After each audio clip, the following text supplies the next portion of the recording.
मोहतरम ख़वातीन हज़रात, डॉक्टर आसिफ इजहार आपके साथ। और आज जो है मेडिसिन नॉलेज के हवाले से मैं वर्डेनाफिल के हवाले से बात करने लगा हूं, जो कि फॉस्फोडाइएस्टरेज इनहिबिटर है। और मैं आपको समझाता हूं कि इसका बुनियादी फंक्शन क्या है, कैसे एक्ट करता है और इसके जो इफ़ेक्ट्स फिर बॉडी पे आते हैं सो वो आपकी मर्दाना सेहत के लिए कितना अहम होते हैं और इसके क्या क्या फ़वाइद हैं जो कि आप हासिल कर सकते हैं।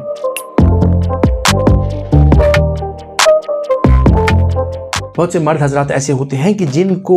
किसी दायमी बीमारी की वजह से शुगर, ब्लड प्रेशर या जो है तो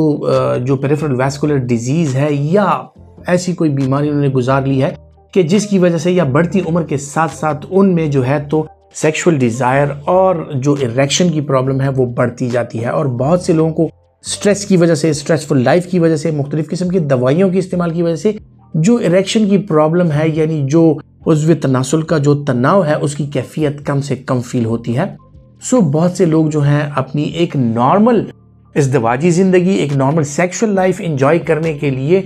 इरेक्शन जो है वो कितनी ज़रूरी है वो सबको पता है। सो इसके लिए वो मुख्तलिफ़ किस्म की दवाइयों का सहारा लेते हैं और ये मुख्तलिफ़ किस्म की दवाइयाँ जो हैं उनके लिए नुकसानदेह भी साबित हो सकती हैं। सो यहाँ पर बुनियादी मकसद जो है वो उन लोगों के लिए है जिनको खुदा न खास्ता ये मसाइल हैं और उनके लिए एक प्रॉपर दवाई चाहिए, उनको वो उस दवाई का इस्तेमाल कर सकते हैं। सो मुख्तलिफ़ किस्म की दवाइयों पर हमारे लेक्चर्स मौजूद हैं। सो आप उनको ज़रूर सुने ताकि आपको अंदाज़ा हो कि कौन सी दवाई जो है वो आपके लिए बेहतर है, कौन सी दवाई आपके लिए बेहतर नहीं है। अगर खुदा न खास्ता आपको आपका डॉक्टर वो दवाई तजवीज़ करे और आपके लिए वो बेहतर नहीं है तो इससे आपकी सेहत के मसाइल बढ़ सकते हैं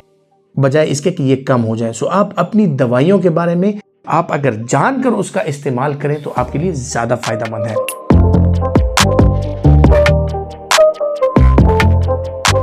वर्डेनाफिल के हवाले से अगर बात करें, जिस तरह मैंने कहा ये फॉस्फोडाइएस्टरेज इनहिबिटर है। फॉस्फोडाइएस्टरेज एक एंजाइम है जो कि हमारे जो डिफरेंट स्मूथ मसल्स होते हैं उसमें पाया जाता है और ये एंजाइम जो है थोड़ी देर उस मसल्स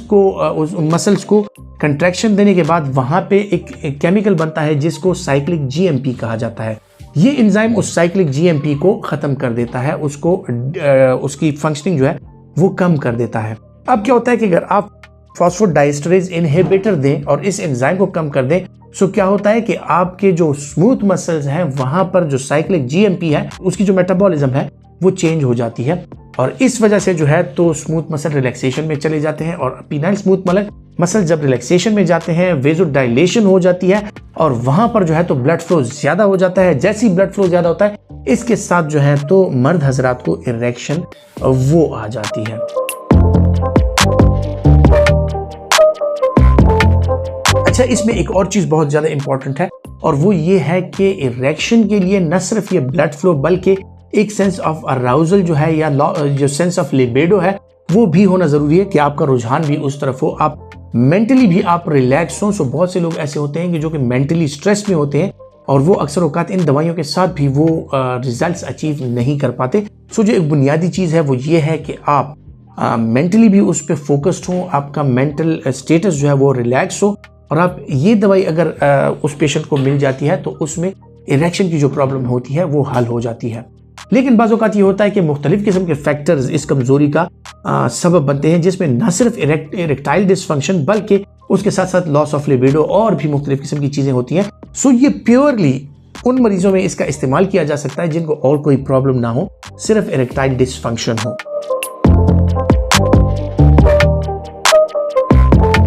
अब इरेक्टाइल डिसफंक्शन के लिए अगर आप इसका इस्तेमाल करें सो इरेक्टाइल डिसफंक्शन में कौन से पेशेंट्स हैं जो इसका इस्तेमाल नहीं कर सकते? वो लोग जो एंजाइना का शिकार हैं, वो लोग जो कि खुदा न ख्वास्ता उनको किसी ज़माने में किसी भी टाइम उनको हेमरेजिक स्ट्रोक की या बहुत ज़्यादा ब्लड प्रेशर रहने की, उनका ब्लड प्रेशर हाई हो, उसकी बीमारी हो। सो वो लोग जो हैं वो इसका इस्तेमाल हरगिज़ ना करें क्योंकि इसके साथ आपको रिफ्लक्स टैकीकार्डिया, कार्डियक वेज़ोकंस्ट्रिक्शन और इसके साथ जो है तो इंट्राक्रेनियल हाइपरटेंशन आपको हो सकती है और खुदा न ख्वास्ता आप किसी बड़े हादसे का शिकार हो सकते हैं।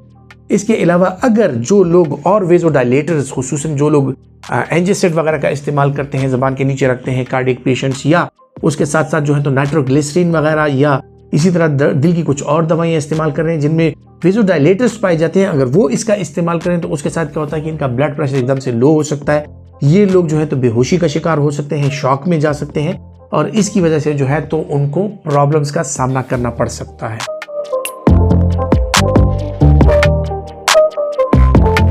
ये दवाई मुख्तलिफ किस्म के लोगों में जिनमें कोई दिल की बीमारी ना हो और उनका ब्लड प्रेशर ठीक हो, उनको सिर्फ पेरिफेरल वैस्कुलर डिजीज़ हो, इसका इस्तेमाल जो है उनमें किया जा सकता है। और ये जो है तो इसका इस्तेमाल 30 to 60 मिनट्स बिफोर द जो आपका इंटरकोर्स है उससे पहले अगर किया जाए तो इसमें 30 to 60 मिनट्स में एक बहुत अच्छी इरेक्शन आपको अचीव हो जाती है। इसका मैकेनिज्म ऑफ एक्शन और इसका ड्यूरेशन ऑफ एक्शन, इसका ड्यूरेशन ऑफ एक्शन जो है वो तकरीबन 3 से लेकर 6 घंटे तक, लेकिन एवरेज से 4 से 5 घंटे होता है। और 4 से 5 घंटे बाद इसकी जो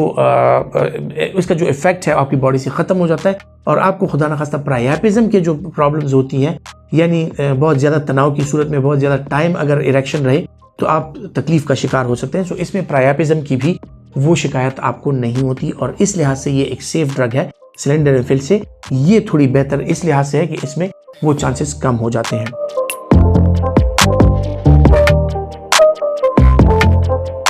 ख़वातीन हज़रात, अगर कोई लोग जो है वो मुख्तलिफ़ किस्म की दवाइयों का इस्तेमाल कर रहे हैं जिसमें एंटी एपिलेप्टिक शामिल है, उसमें जो और दवाइयाँ हैं जिसमें एंटी ट्यूबरकुलस दवाइयाँ शामिल हैं,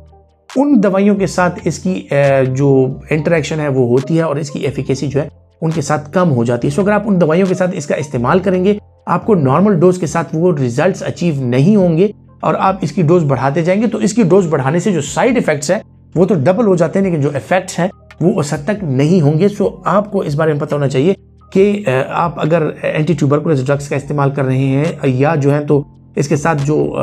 एपिलेप्सी की दवाइयाँ हैं उनका इस्तेमाल कर रहे हैं, सो वो दवाइयाँ इस पर असरअंदाज होती हैं और इसकी इफ़ेक्टिवनेस को कम कर देती हैं।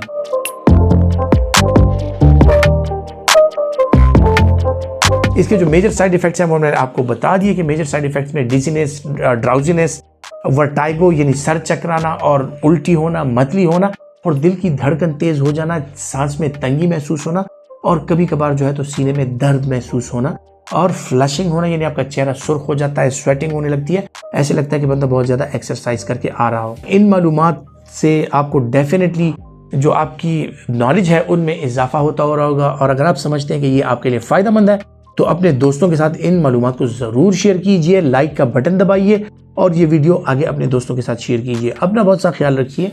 अल्लाह हाफिज़।